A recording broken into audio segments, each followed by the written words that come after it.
36 के अंदर देखो, प्रसव के पूर्वकालिक लक्षण। मतलब लेबर की जो फर्स्ट स्टेज होती है उसमें क्या लक्षण मिलते हैं वो देखो। कलम, गात्राणाम, शरीर में थकावट होना, मानसिक थकावट होना। गिलानी आनन से, मुख पे गिलानी होना। अक्षणों शैथिल्यम, अक्षि शिथिल होना। विमुक्त बंधनत्वम एवं वक्ष से, वक्ष के बंधन ढीले हो जाना। पूरे प्रदेश के बंधन ढीले हो जाना। कुक्षे अवसंसनम, कुक्षी में ढीलापन का अनुभव होना। अधोगुरुत्वम, अधे भाग में गुरुता होना।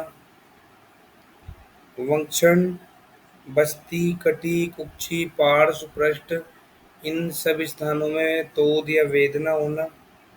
योनि परिश्रवणम, योनि से स्राव होना। अनन्य अभिलाषा, अन्न की इच्छा नहीं होना। ततो अनंतरम आविनाम प्रादुर्भावे, फिर इसके बाद में आवी उत्पन्न होती है। प्रसव वेदना बोलते हैं इसको। प्रसेकस्य, गर्भोदकस्य, गर्भोदक का स्राव होना, ये भी एक लक्षण मिलता है। ये सारे फर्स्ट स्टेज के लक्षण होते हैं। 37 में आओ। सेकंड स्टेज में क्या करना है। आवी प्रादुर्भावे, आवी उत्पन्न होने पर भूमौ शयनम, भूमि पे शयन कराना है। मृद वास्त्रोण उपपन्नम, मृदु बिस्तर बिछा के भूमि पे शयन कराना है। नेक्स्ट लाइन में, स्त्रियां आश्वासयंतो, स्त्रियां आश्वासन देने वाली होनी चाहिए। बताया था ना बहुत सारी स्त्रियां होती है वहाँ पे, तो वो बहुत सारी स्त्रियां क्या करती है, आश्वासन देती है। नेक्स्ट लाइन में सांत्वना देने वाली होती है। 38 के अंदर, अगर प्रसव बाहर नहीं आता है तो क्या करना चाहिए। हेडिंग में लिखा अनागत प्रसव में कर्तव्य। फर्स्ट लाइन में, उत्तिष्ठ मूसलम अन्यतरम गृहीस्व, उसे कहना है कि उठ जाओ और इस मूसल को हाथ में ग्रहण करो। अनेन एतत् उलूखलम, धान्य पूर्ण मुहुर्मुहु, फिर बार बार धान कूटना है मूसल से। फिर मुहुर्मुहु औजृम्भस्य चंक्रमणस्य च अंतरा अंतरा इति, बार बार जृंभा लेनी है, संक्रमण करना है, इधर उधर घूमना है बीच बीच में, ये चिकित्सा बताइए। लेकिन तत् न इति आह भगवान आत्रे, इसके लिए भगवान आत्रे मना करते हैं। ऐसे दारुण व्यायाम नहीं करने चाहिए। लिखा है दारुण व्यायाम वर्जनम ही गर्भिण्या, कि गर्भिणी में दारुण व्यायाम निषेध होते हैं। हमने पढ़ा है अग्रय द्रव्यों में भी, गर्भिणी तीक्ष्ण औषध व्यवाय व्यायाम वर्जनीय नाम। फिर इसके बाद दो लाइन छोड़ दो। जृंभणम संक्रमणम च पुनः अनुष्ठेयमिति, लेकिन ये करा सकते हैं। जृंभा लेने के लिए बोल सकते हैं, संक्रमण पैदल चलने के लिए बोल सकते हैं। फिर कुष्ठ, एला, अंगली, वचा, चित्रक, चिरबिलो, चव्वे चूर्णम उपघ्रातम, इनका चूर्ण सूंघने के लिए देना है। इन सब का चूर्ण बना के सूंघने के लिए देना है। इसी लाइन में, भूर्जपत्र धूमम, भोजपत्र की धुआं करनी है। शिष्पा सार धूमम वाह, या शीशम की धुआं करनी है, पत्ती का सार निकाल के धुआं करनी है। शीशम, शिष्पा, भस्म गर्भा भी इसका पर्याय होता है, निकले ना। शीशम का पर्याय होता है भस्म गर्भा, भस्म गर्भा भी इसका पर्याय होता है। तो भय से भस्म गर्भा बोल दो, भय से भूर्ज पत्र बोलना। फिर नेक्स्ट लाइन में, उष्णेन तेलेन अभ्यंज्य, उष्ण तेल से अभ्यंग करना है। ये सारी चिकित्साएं करनी है अनागत प्रसव में। नेक्स्ट श्लोक के अंदर थर्ड लाइन में, मंत्रम स्त्री जपेत, स्त्रियों को एक मंत्र बोलना है। क्षितिर जलम व्यत तेजो वायु विष्णु प्रजापति, ये प्रसव काल मंत्र है, देख लेना। प्रसव काल मंत्र। अहिरसी आयुरसी, ये कौन सा मंत्र था? सहवास मंत्र। ये प्रसव काल मंत्र है। नेक्स्ट लाइन में लिखा है लास्ट में, कार्तिक अभिरक्षितम इति, संतान कार्तिक की जैसी होनी चाहिए। हिंदी में सेकंड लास्ट लाइन में देखो, कार्तिक है, इसके लिए लिखा है षड आनंद, ब्रैकेट में षड आनंद। कार्तिकेय में षड आनंद वर्ड इसका पर्यायवाची है, जिसमें व्यंजन संधि होती है। अब ऐसा मत करना षड प्लस आनंद ए और आ मिला के दीर्घ संधि करती।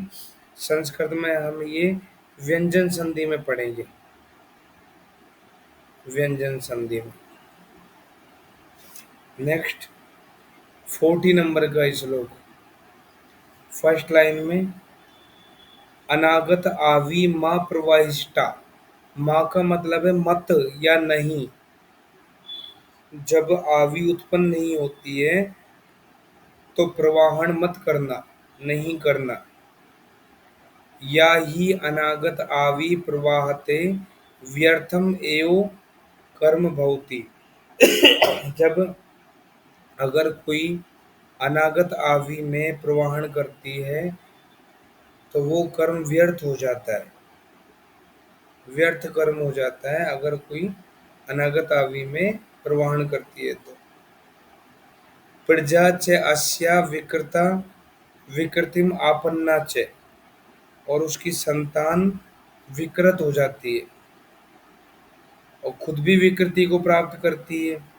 नेक्स्ट लाइन में कौन सी विकृति है? श्वास का शोष प्लीह प्रसक्ता व भवती, ऐसी विकृतियां उत्पन्न करती है। फिर 3 लाइन छोड़ दो, अनंतरम बलवत्रम, इसके बाद में ततो अनंतरम बलवत्रम, इसके बाद में प्रवाहन बढ़ा देना है।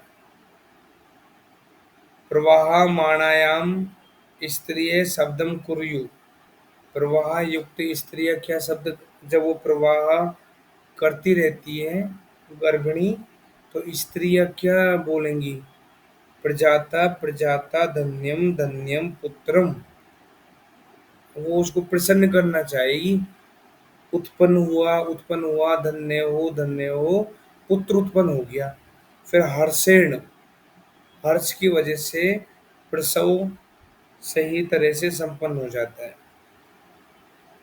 पुत्र की प्रशंसा से होता है, देख लो, पुत्र की प्रशंसा, पुत्र चाहिए सबको, डंडे मारता है बुढ़ापे में ना। पुत्रिया जब भी अच्छी होती है छोड़ देते हैं माँ बाप को, पता नहीं कहाँ पर छोड़ देते हैं। नेक्स्ट 41 में आओ। 41 में फर्स्ट लाइन में, अपरा प्रपन्ना नैवा इति, अपरा प्रपन्ना नैवा इति, इस बात का भी ध्यान रखना है कि अपरा बाहर आई या नहीं आई। नेक्स्ट लाइन में, अगर बाहर नहीं आई हो अपरा प्लेसेंटा तो उसको बाहर निकालने के लिए प्रयास करना चाहिए।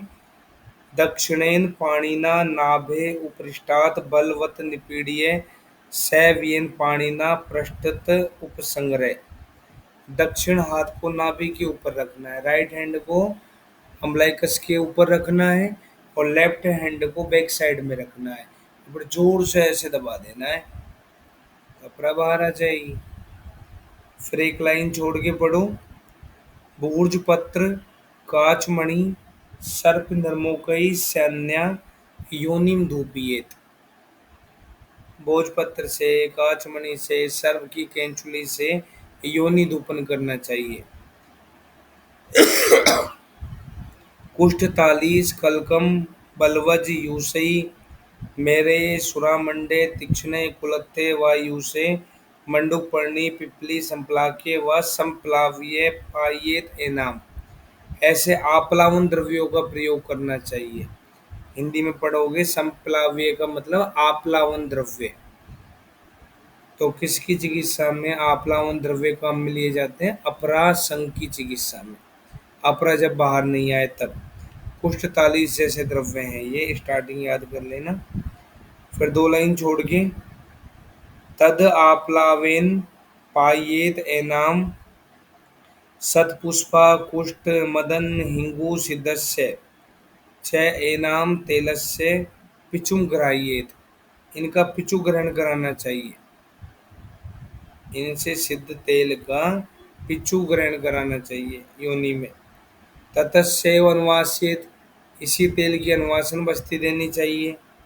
एतै एव च आप्लावनी, इन्हीं आप्लावन द्रव्यों के द्वारा फल जीमूत इक्ष्वाकु धामार्गव कुटज कृतवेदन, इनको इनसे सिद्ध करना है।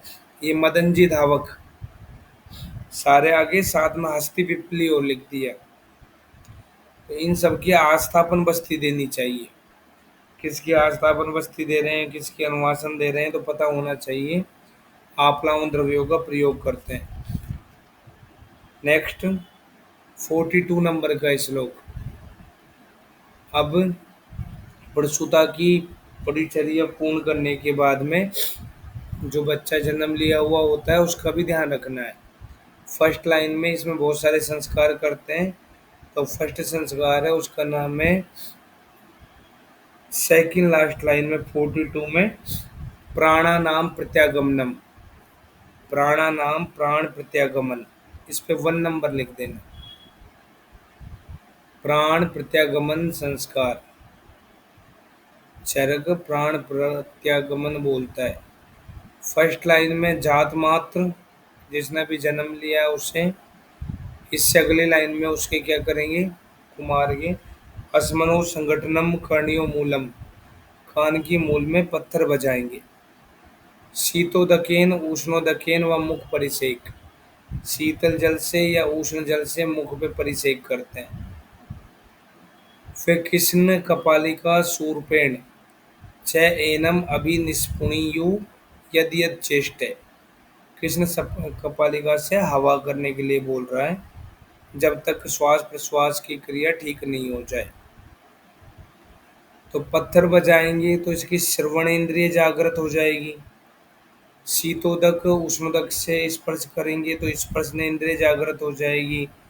और हवा श्वास प्रश्वास करेगा तो इसकी घ्राणेन्द्रिय जागृत हो जाएगी। तो ये 3 इंद्रिय जागृत हो जाती है। फिर लास्ट लाइन में ततः है प्राण प्रत्यागत, इसके बाद में स्नान उदक ग्रहणाभ्याम, स्नान उदक को गोले में बंद कर लो, इस पे 2 नंबर लिख देना। फिर हमें स्नान कराना है उसको, बच्चे को।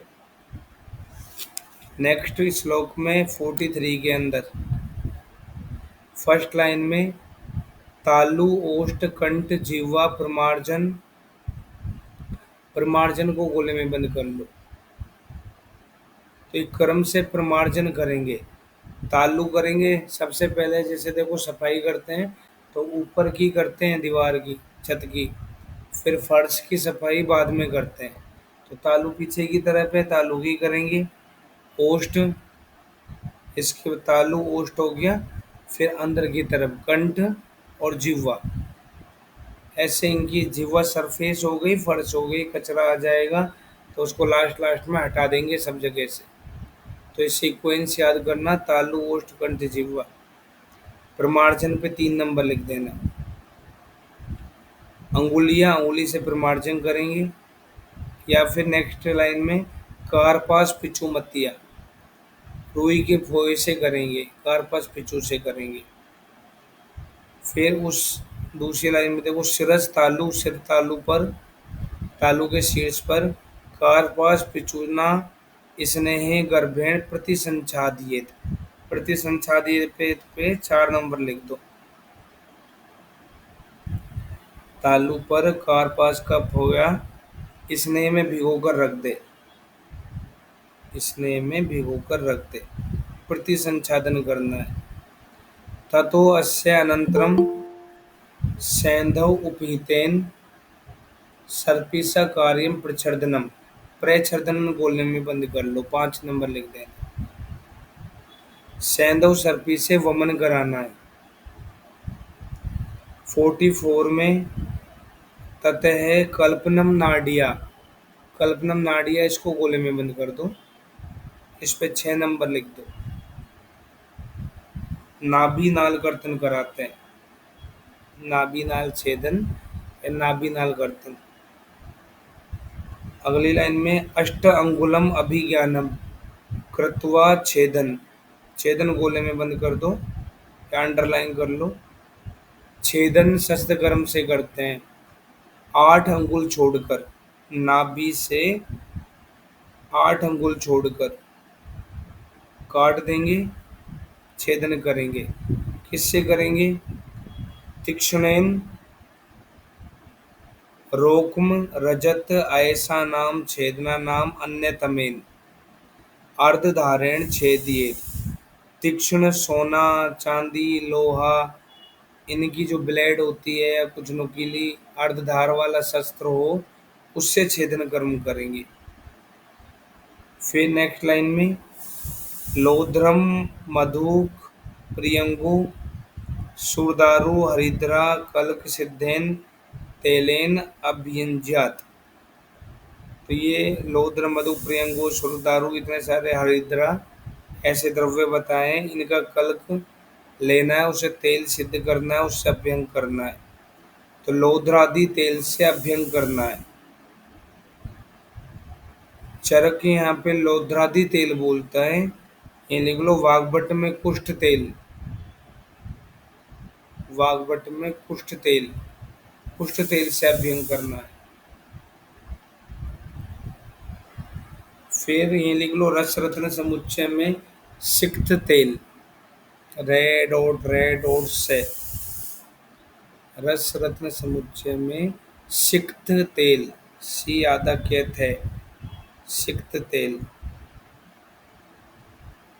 फिर ऐसाम एव तेल औषधा नाम चूर्णेन अवचूर्णीयेत, इन्हीं औषधियों के तेल, तेल वाली औषधियों के चूर्ण से ही अवचूर्णन करना है। चूर्ण भी छिड़क सकते हैं वहां पे। यहाँ पे आचार्य चरक बोलते हैं कि 8 अंगुल पे नाभि नाल कर्तन करना होता है। सुश्रुत भी 8 अंगुल ही बोलता है, लेकिन वाग्भट 4 अंगुल बोलता है। वाग्भट में 4 अंगुल, 4 वाक करके याद करना, 4 वाक, 4 से 4 अंगुल वाक से वाग्भट बोलता है, 4 अंगुल। मॉडर्न साइंस 1 से 2 इंच पे करने के लिए बोलती है, 1 to 2 इंच। 45 में आओ, असम्यक कल्पने ही नाड्या, असम्यक कल्पन हो गया मतलब सही तरह से कट नहीं हुआ, तो 4 उपद्रव हो जाते हैं। 4 उपद्रव लिख लो, 4 उपद्रव। नाम पढ़ो, उत्तुंडिता, पिंडलिका, एक साथ याद करो, तुंडी पिंडी ऐसे करके याद कर लेना। विनामिका विजृंभिका, वी से विनामिका, वी से विजृंभिका। फिर नेक्स्ट लाइन में वात पित्त प्रसम नहीं, इनकी चिकित्सा में वात पित्त सामक सर्पी भिस्य उपक्रमेत, सर्पी का प्रयोग करना है। सर्पी वात पित्त प्रसमना नाम होता है, सर्पी वात पित्त प्रसमना नाम है, तो वात पित्त सामक सर्पी से चिकित्सा करनी है। चरक यहाँ पे 4 उपद्रव बोलता है, अष्टांग संग्रह में 2 उपद्रव है, विनामिका कोमा विजृंभिका। अष्टांग संग्रह में 2 उपद्रव है, विनामिका कोमा विजृंभिका। और विजृंभिका क्षीरालसक का लक्षण भी है। बच्चों में एक रोग बताऊंगा, क्षीरालसक, क्षीर अलसक, उसका लक्षण भी होता है।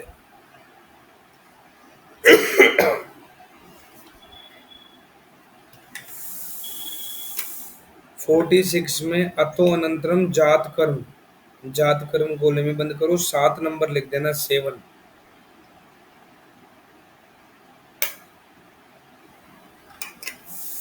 इसमें लिखा है मधु सर्पीसी मंत्र उपमंत्री थे। मधु सर्पी से जात कर्म करना है। मधु सर्पी चरक बोलते हैं। या लिख लो तुम सुश्रुत कोमा वाग्भट में मधु कोमा सर्पी कोमा अनंता। सुश्रुत कोमा वाग्भट में मधु कोमा सर्पी कोमा अनंता। अनंता की ब्रैकेट में लिख लो स्वर्ण सोना स्वर्ण भस्म। वाग्भट इस विधि को प्राजापत्य विधि बोलता है। वाग्भट में एरो लगा के लिख देना प्राजापत्य विधि से। प्राजापत्य विधि से।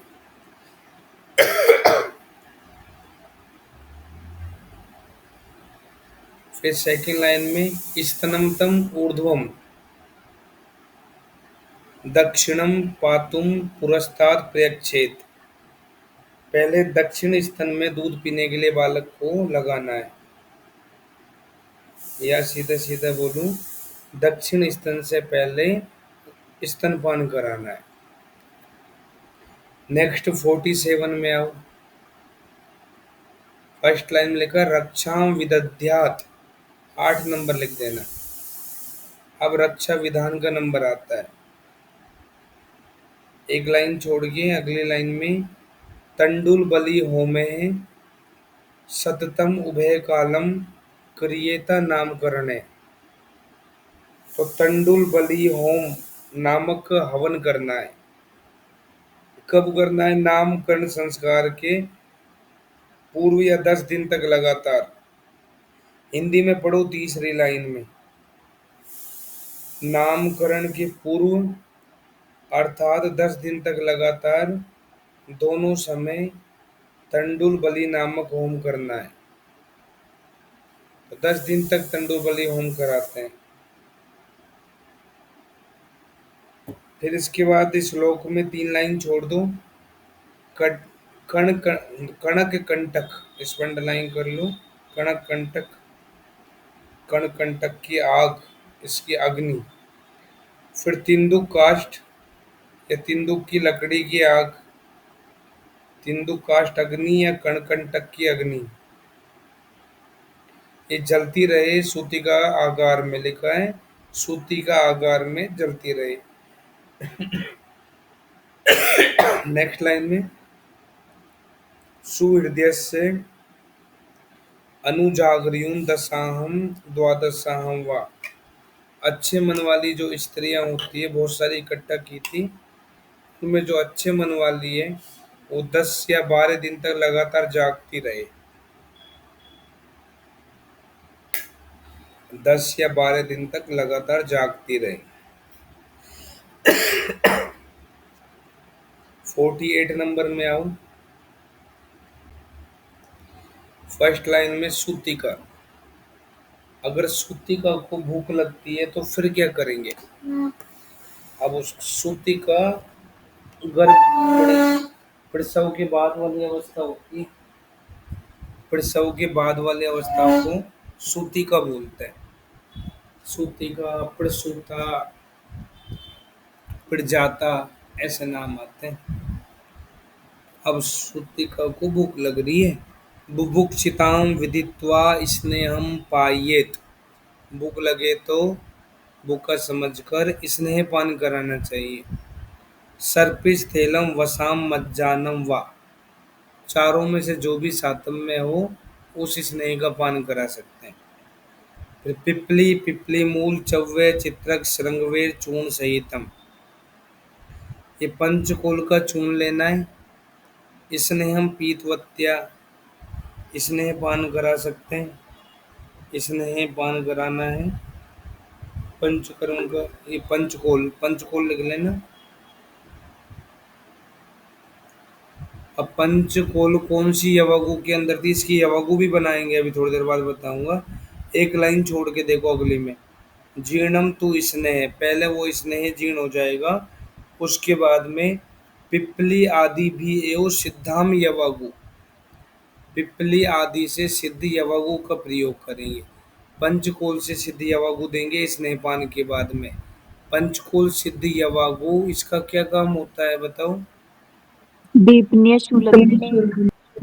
दीपनीय सुलग्नि। इसकी अग्नि मंद हो जाती है, गर्भिणी की अग्नि मंद हो जाती है, तो उसको पंचकोल से सिद्ध यवागु देंगे। और उसको सूल भी होता है, पढ़ेंगे मक्कल सूल। मक्कल सूल होता है, दुष्ट रक्त पूर्ण रूप से बाहर नहीं आए तो मक्खल सूल हो जाता है, तो उसको ठीक करने के लिए पंचकोल से सिद्ध यवागु काम में लेते हैं।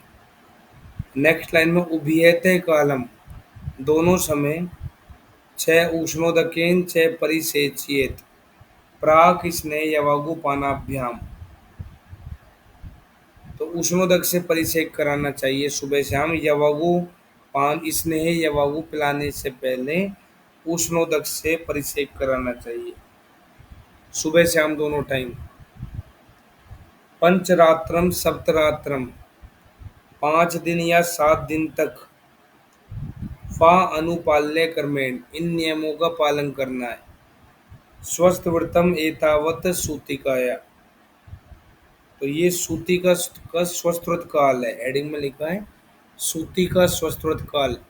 तो कोई पूछे तो हमें बताना है 5 या 7 दिन, 5 या 7 दिन। 5 या 8 दिन क्या था चरक में? रसांजन।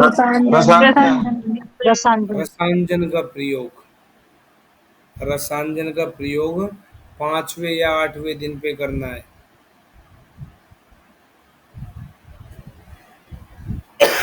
वो अंजन था, तो ऐसे अंजन ऐसे 8 आ जाएगा 5 के साथ में। यहाँ पे सूती का में सूत जैसा लिखा है, सूत या सात मिलता जुलता शब्द है, सप्तरात्र में 7 है। नेक्स्ट 49 में फर्स्ट लाइन में व्याधि उत्पद्यते स कृत साध्यो भवति असाध्यो, श्रुति का विकार साध्य असाध्यता में कृत साध्य या असाध्य होते हैं, भवति असाध्यो वा। श्रुति का विकार साध्य असाध्यता में कृत साध्य या असाध्य होते हैं। एक लाइन छोड़ के अगली लाइन में भौतिक जीवनीय भ्रंगणीय मधुर वात हर सिद्धि अभ्यंग उत्सादन परिसेक अवगाहन अन्नपान विधि भी विशेषतस्य उपचरित। ऐसी चिकित्सा और कहाँ पे थी बताओ? उपविष्टिक और नागोदर।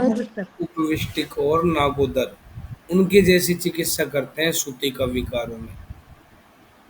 तो एरो लगा के लिख लेना, उपविष्टक व नागोदर में भी, उपविष्टक व नागोदर में भी।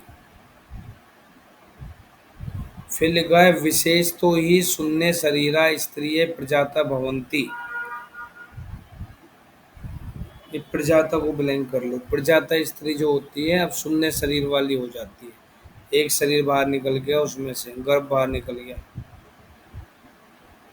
विमर्श में दूसरे पैराग्राफ में आना, काश्यप संहिता में इससे ऊपर वाली लाइन पढ़ो, फर्स्ट पैराग्राफ की लास्ट लाइन। अंग मर्द ज्वर कंप पिपासा गुरु गात्रता सोथे शूल अतिसारोचे सूती का रोग लक्षणम, इस पर अंडरलाइन कर लेना।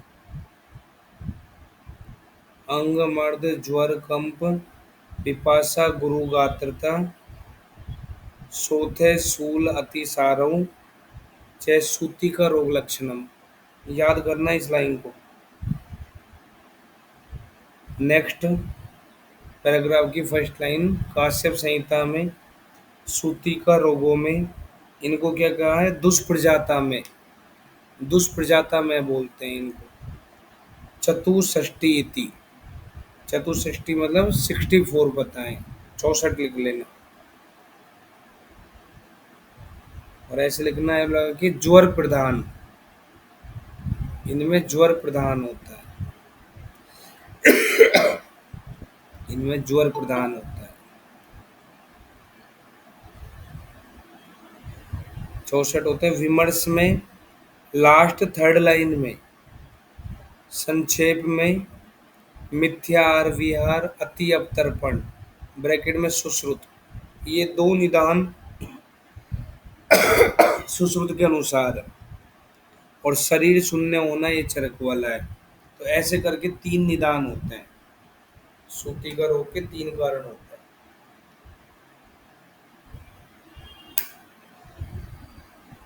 तीनों याद कर लो, दो सुश्रुत में है।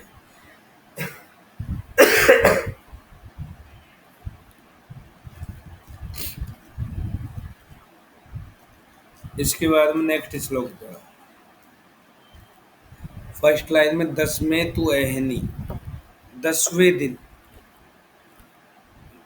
फिर इसके बाद में चौथी लाइन में आओ, प्राग शीर्षम उदक शीर्षम वा, पूर्व की तरफ सिर करके और उत्तर की तरफ सिर करके।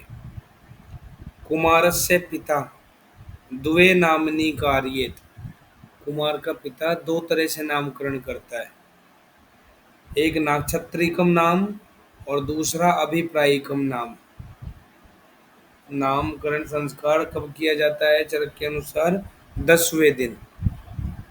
कौन करता है? केवल पिता ही करता है।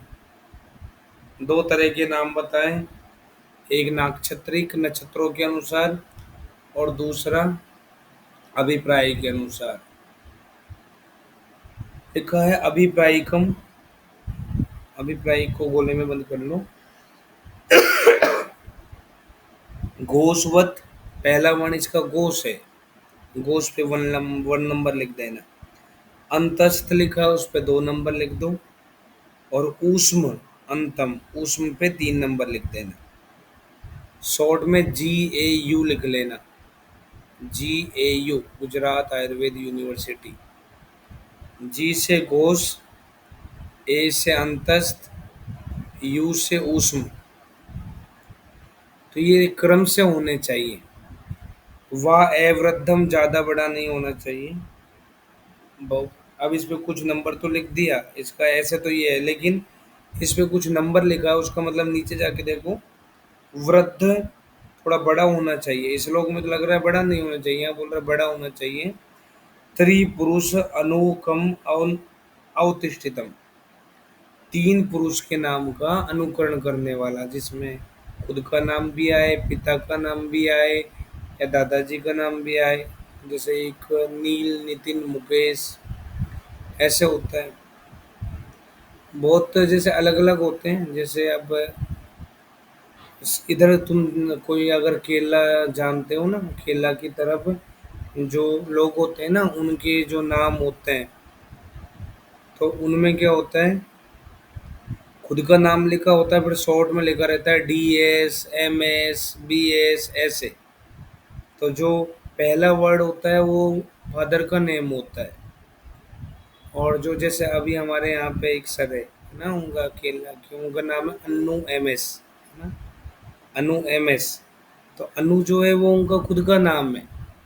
एम जो है उनके फादर का नाम है। एम से उनका फादर का नाम स्टार्ट होता है और एस से उनका मदर का नाम स्टार्ट होता है।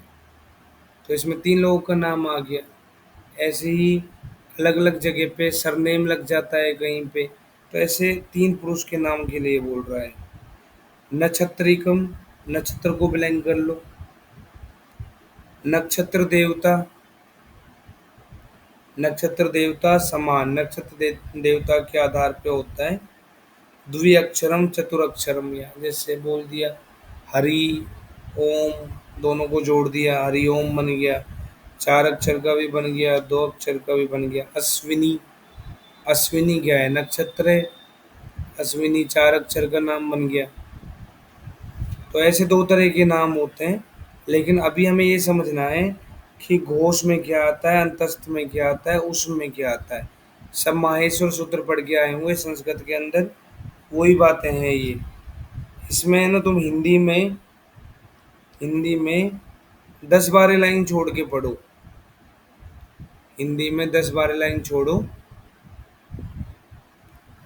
ऐसे लिखा हुआ मिलेगा, हस संवार नाद घोष।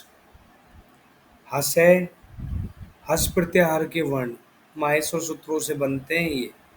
हस में हयवरट ये सब चीजें आ जाती है जब गर्दस्तक।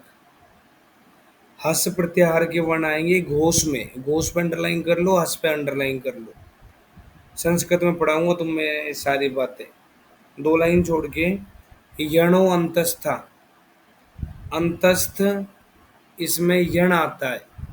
यण मतलब हिंदी में लिखा है ये वे रेले, ये चार ही आएंगे। फिर अगली लाइन में उष्म में से है, ये तीन आते हैं। से है। अब तुम और दूर तो ज़्यादा मत मत जाओ, मेरा नाम भी देख लो। मेरा नाम ऐसे लिखा हुआ है इसके आधार पे, इसमें नाम क्या देवेश है ना, तो तुम देखो हस में, हस के अंदर, हस में दे लिखा हुआ मिलेगा तुम्हें। जब गढ़ दे, लास्ट में दे लिखा हुआ है। हस प्रत्याहार की हिंदी में देखोगी ना, तो दे लास्ट लास्ट में लिखा है। फिर अंतस्थ में वे लिखा है, और उस में से है। देखो मेरा नाम ऐसे लिखा हुआ है।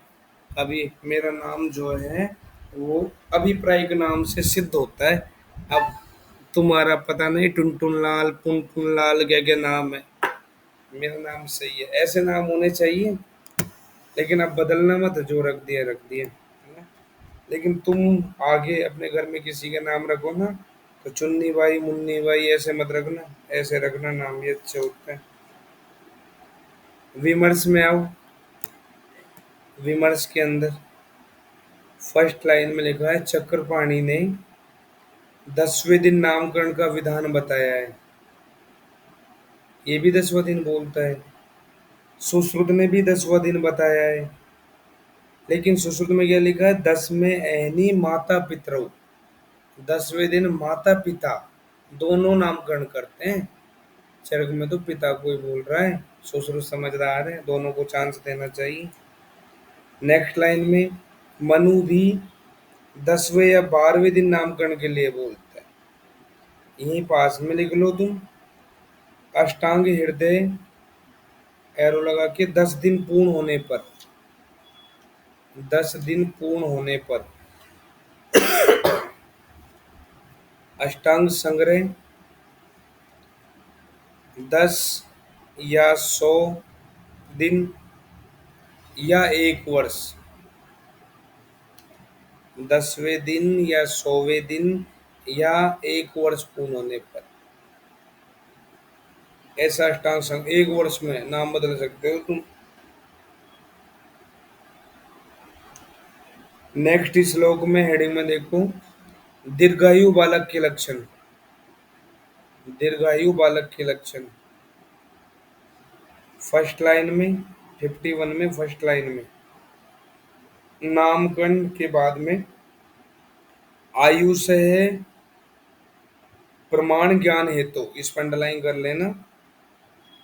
नामकरणी आयु से प्रमाण ज्ञान हेतु, तो हिंदी में लिखा है स्टार्टिंग में ही, नामकरण कर लेने के बाद में बालक का आयु प्रमाण जानने के लिए ये लक्षण बताएं।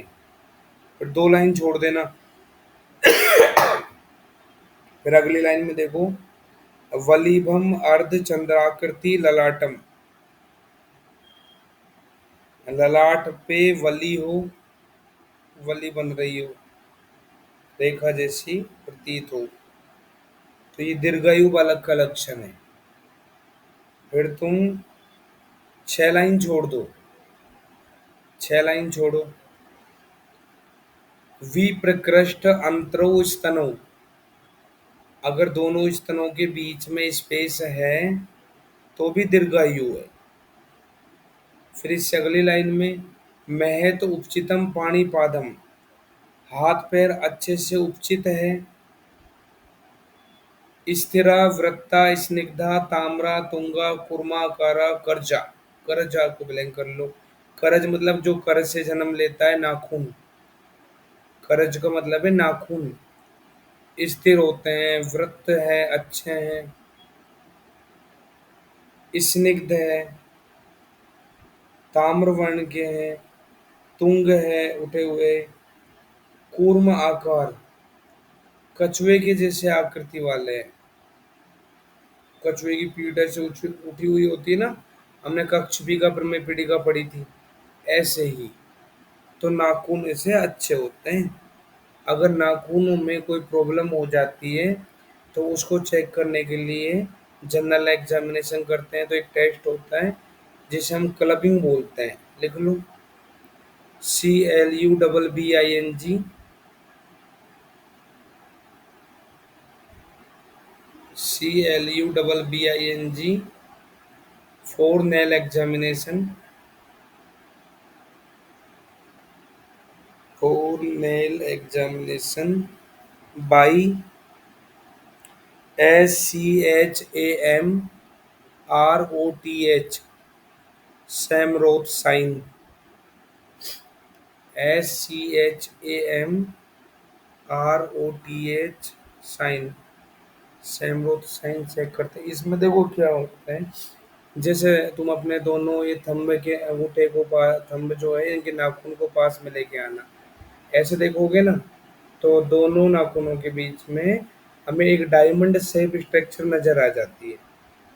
सब में दिख रही होगी ऐसे। जब ऐसे सामने लाएंगे, चाहे दो फिंगर को लिया हो, किसी को भी लिया हो, ऐसे डायमंड शेप स्ट्रक्चर नजर आती है। अगर ये डिसअपियर हो जाती है तो क्लबिंग प्रेजेंट होती है। अगर ये अपियर है तो नॉर्मल कंडीशन है, और अगर डिसअपियर हो जाती है तो क्लबिंग प्रेजेंट है। और उससे हमें कौन कौन सी डिजीज के बारे में पता लग सकता है, तो एरो लगा के लिख लेना, present in heart, comma lung, comma GIT related disease.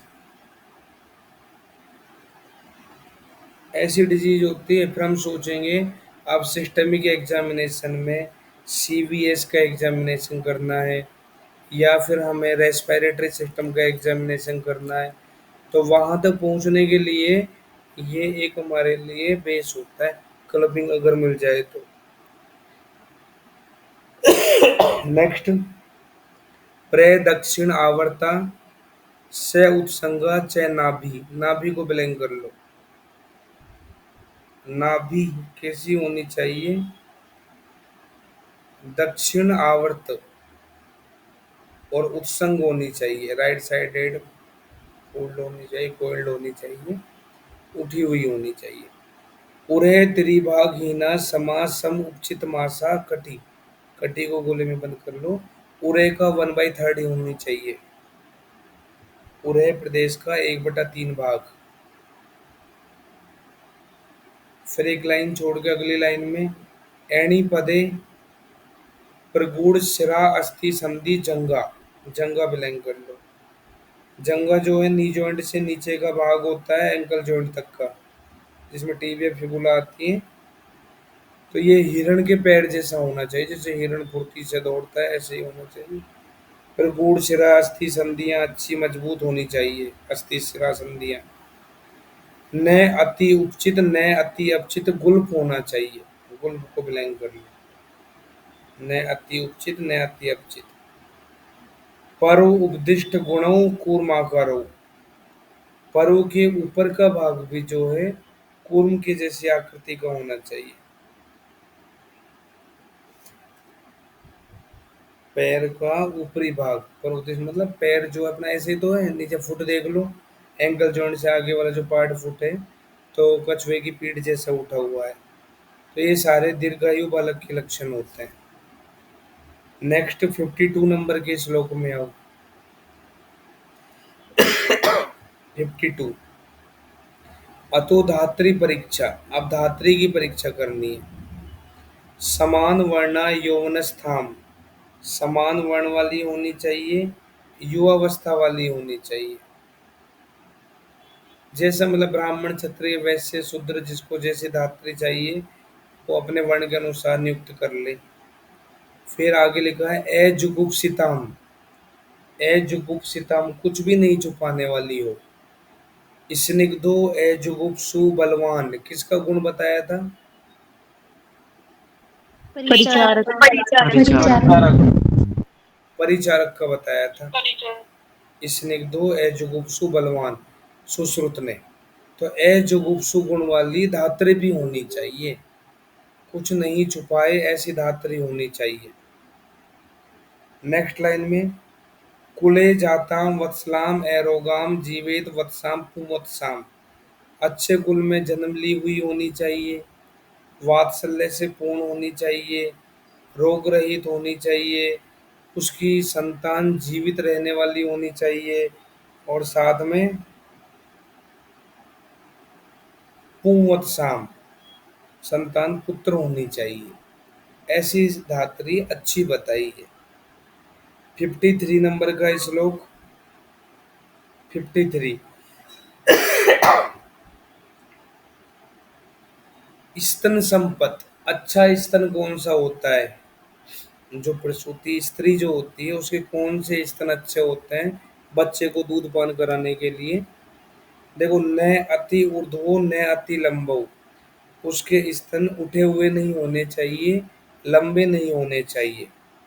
न अति क्रस न अति पीनव, पतले नहीं होने चाहिए, मोटे नहीं होने चाहिए ज्यादा।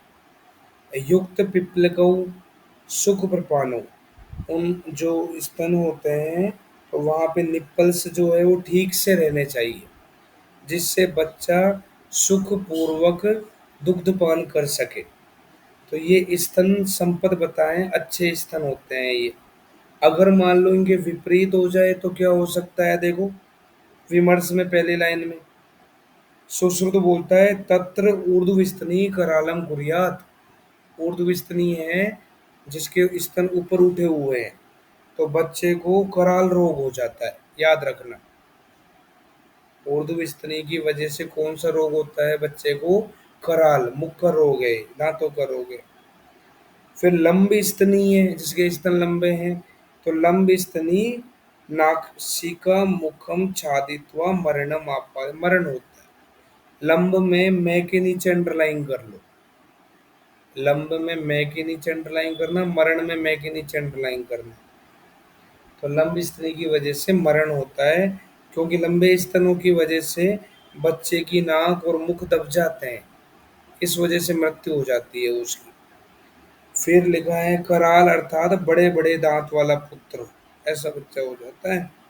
अष्टांग संग्रह भी बोलता है कि अक्षी ऊपर उठी हुई होती है या उच्छ्वास उच्छ्वास रोध से लंबी स्तनी का बच्चा जो है मर जाता है।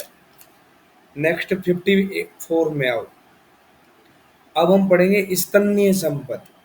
स्तन संपद मतलब अच्छा स्तन कौन सा है, और स्तन्य संपद मतलब अच्छा दूध कौन सा है। देखो, प्रकृति वर्ण गंध रस स्पर्श, जिसके वर्ण गंध स्पर्श सब जो है कैसे होने चाहिए? प्राकृत होने चाहिए। तो जैसे 5 गुण होते हैं, इंद्रिय गुण शब्द स्पर्श रूप रस गंध, तो इनमें बस शब्द को छोड़ के बाकी सारे लिख दिए। वर्ण का मतलब रूप ही है, सब प्राकृत होने चाहिए। उदपात्रे च दुह्ये मानम उदकम व्येति प्रकृति भूतत्वात्, अगर उसको हम पानी में डालते हैं, दूध को पानी में डालते हैं तो उसमें मिल जाता है। अब दूध और पानी को अलग नहीं कर सकते, ऐसा दूध अच्छा होता है। तद पुष्टिकरम आरोग्यकरम चैति स्तन्य संपत, तो ये लाइन आ जाए ना, पुष्टिकरम आरोग्यकरम, ये हमें उत्तम दूध के लिए करनी है या शुद्ध दूध के लिए करनी है?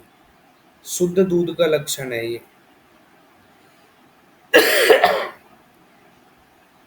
55 में आओ। अब अशुद्ध दूध के लक्षण क्या होते हैं? पहली लाइन में कसाय अनुरसम, कसाय अनुरस, बताओ कसाय आस्यता कौन से दोष की वजह से होती है? वात से। वात से। तो एक बार पढ़ने से देखो कितनी बार काम में आ रहा है तुम्हें। तो अगली लाइन में लिखा है वात विकाराणाम, कसाय अनुरस से वात विकारों में रहता है। फिर इससे अगली लाइन में तिक्त अम्ल कटु का अनुरसम, तो तिक्तास्यता कटुकास्यता कौन से रस से होती है? पित्त। पित्त।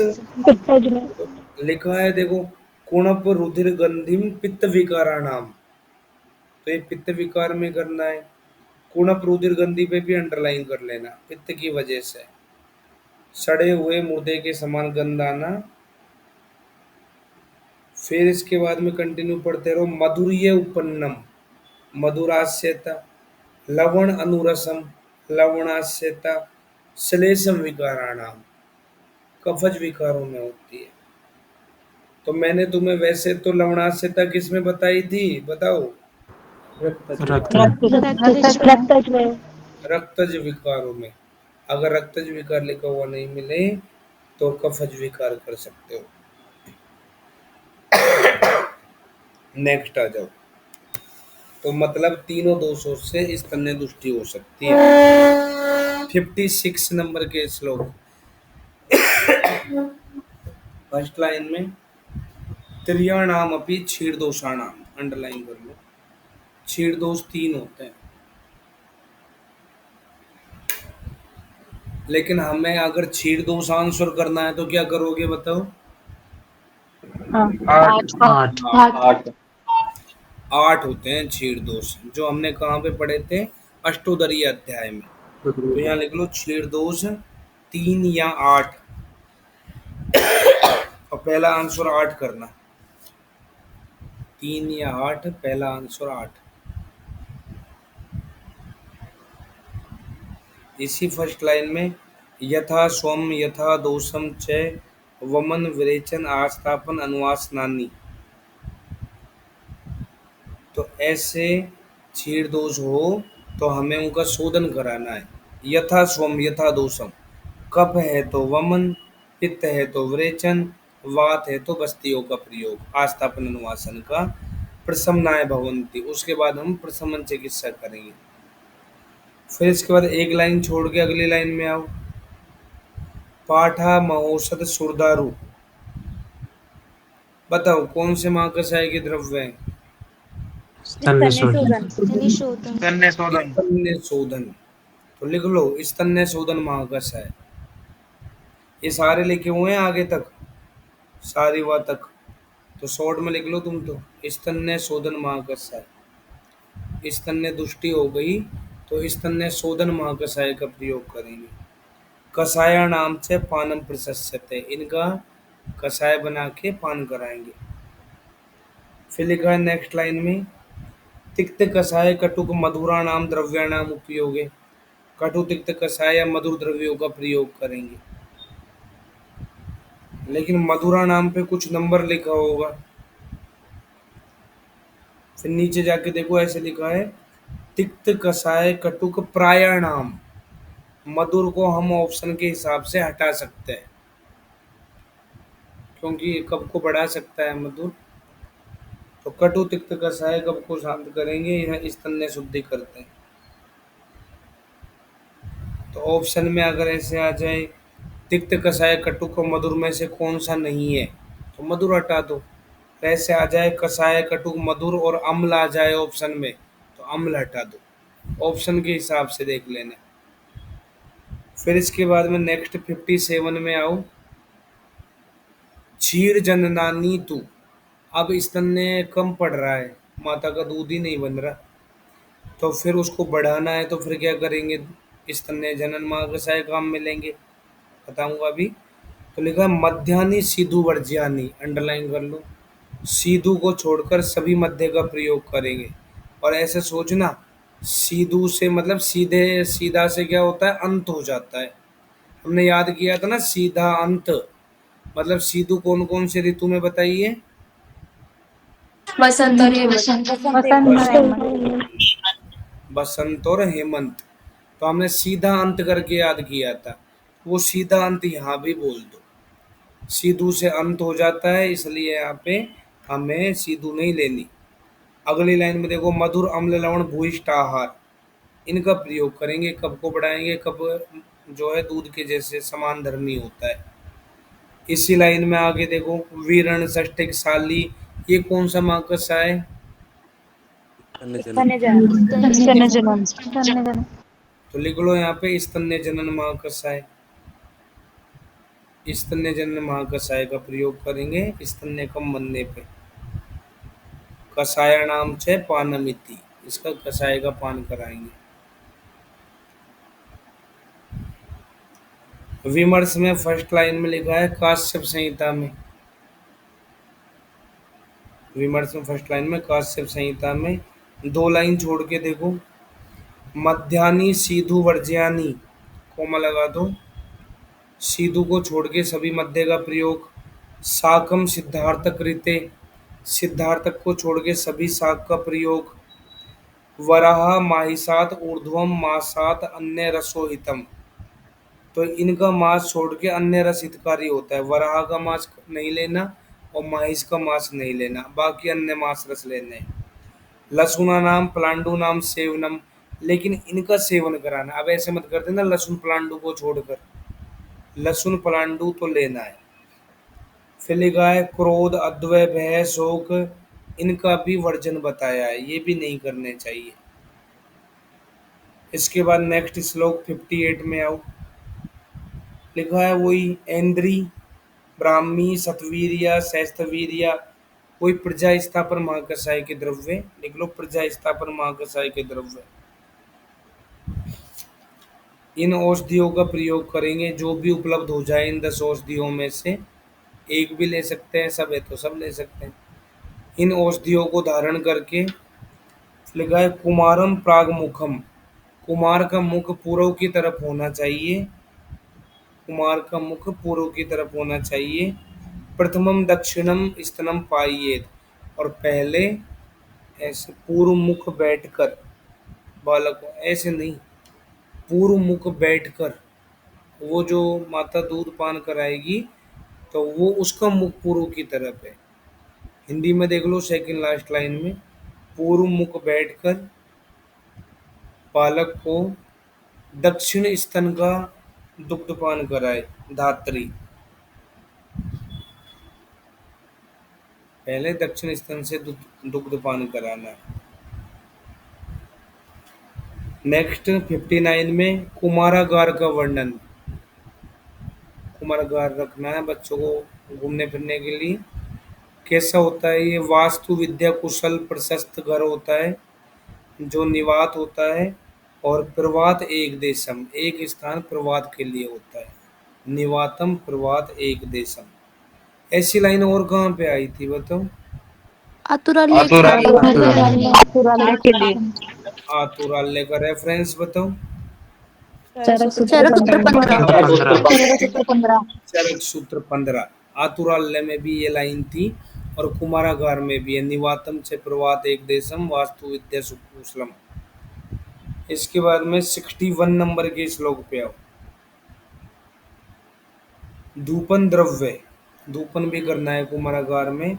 यव सरसप पे अंडरलाइन कर लो, गुगलू, गोलोमी, फिर अशोक रोहिणी, सर्प निर्मोकाणी, और शॉर्ट में लिख देना संज्ञा स्थापक, संज्ञा स्थापन महाकषाय के द्रव्य, अधिकतम संज्ञा स्थापन महाकषाय के द्रव्य हैं इसमें। सर्व की केचुली से भी कर सकते हैं। 62 में आओ, धारणीय मणिया, मणि धारण कराने के लिए बोलता है। सेकंड लाइन में देखो, इंद्री औषधो जीवक ऋषभक उच्चय, इंद्री आदि औषधियां जो भी 10 पढ़ी थी हमने, जीवक ऋषभक इनका धारण कराना चाहिए। 63 में आओ, क्रीडनकानी, बच्चों को खिलौने के लिए भी बोलता है, खिलौने रखने चाहिए बच्चों के लिए। चरक बोलता है सबसे पहले खिलौने होने चाहिए कुमारागार में। फिर लास्ट में लिखा है ना, ए प्राण हराणी ए वित्रासनानी च, इस पर अंडरलाइन कर लो। ऐसे नहीं है कि मार दे बच्चे को या डरा दे, ऐसे खिलौने नहीं होने चाहिए। नेक्स्ट 64 में, न ही अस्य वित्रासनम साधु, बच्चे को डराना भी नहीं चाहिए, ऐसे मोबाइल नहीं पकड़ाना, कोई वो गलत चीज देख ले डर जाए, नहीं करना। नेक्स्ट श्लोक में 64 में आओ, 65 के विमर्श में पहली लाइन, 65 के विमर्श की फर्स्ट लाइन, ऐसे लिखा है काश्यप संहिता के वेदना अध्याय में। रेफरेंस याद करना है, वेदना अध्याय कौन सी संहिता में मिलता है? काश्यप संहिता में। फिर जो ये दूसरा विमर्श है, विमर्श का इसका दूसरा पैराग्राफ है, ये मैं तुम्हें पूरा की पूरा पैराग्राफ काश्यप संहिता जब पढ़ाऊंगा तब पढ़ाऊंगा। इसमें तुम अभी है ना लास्ट 6-7 लाइन छोड़ के देख लो। सेकंड पैराग्राफ में एक श्लोक लिखा हुआ मिलेगा, ए स्नात है स्नात रूपस्य, ए स्नात है स्नात रूपस्य स्नातस्य ए स्नात दर्शने, ए स्नात स्नात रूपस्य स्नातस्य ए स्नात दर्शने आमस्य एतानि रूपाणि विद्यात वेद्यो भविष्यते। अंडरलाइन कर लो। मतलब बच्चा जो है नहाया हुआ होता है तो बिना नहाया हुआ दिखता है, और बिना नहाया हुआ होता है तो नहाया हुआ दिखता है। ये लक्षण पूछते हैं किसकी वजह से? आम दोष की वजह से।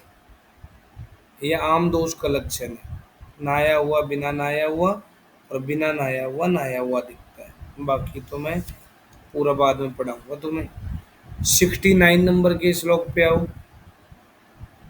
69 नंबर का श्लोक, शरीरम चिंत्यते सर्वम देवमानुसंपदा सर्वभावई यतस्मात् शारीरम स्थानम उच्यते। शारीरम स्थान को गोले में बंद कर दो और इस लाइन का रेफरेंस याद करना।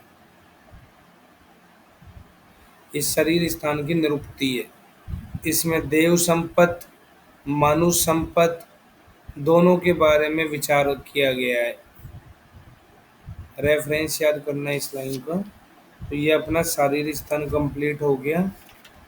अब कल अपन पढ़ेंगे, कल अपना ये एक दिन में इंद्रिय स्थान भी कंप्लीट हो जाएगा। ठीक है, तो कल 5 तारीख है, एक दिन बढ़ गया, कल मैं क्लास नहीं ले पाया तुम्हारी। तो अब तुम मान लो 5, 6, 7 तारीख, 7 तारीख को तुम्हारा टेस्ट होगा जिसमें शारीरिक स्थान और इंद्रिय स्थान आएगा। बार बार बोल रहा हूँ, सुश्रुत भी ले लेना। ठीक है, जाओ। वो शिराल सबका लक्षण कौन सा था?